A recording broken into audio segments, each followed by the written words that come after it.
Hello, আসসালামু আলাইকুম। এখন আছি ফরিদপুর টেক্সটাইল, ফরিদপুরে। ঠিক আছে, এই ফরিদপুরের মানে ভিতরে এখন ঢোকা নিষেধ, যেহেতু আমরা সন্ধ্যা টাইমে চলে আসি। দেখেন ফরিদপুর টেক্সটাইলের গেটের দুই পাশে অনেক সুন্দর কৃষ্ণচূড়া গাছ আছে, মানে সব মিলে অস্থির। এই পাশে আছে কাশবন আর এই পাশে আছে ধান ক্ষেত, মানে জমি ক্ষেত, যে জায়গা অনেক সুন্দর করে ধান লাগানো আছে।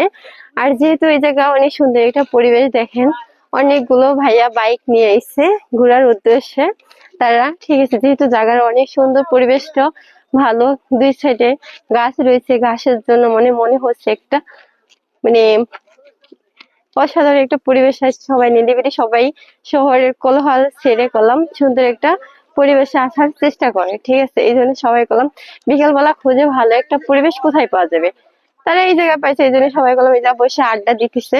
আর জায়গাটা সত্যি অনেক সুন্দর, যেহেতু আমরা বিকেল টাইম চলে এসেছি, আমরা ভিতরে ঢুকতে পারলাম না। অন্য একদিন এসে আপনাদের দেখাবো। ঠিক আছে, বাই।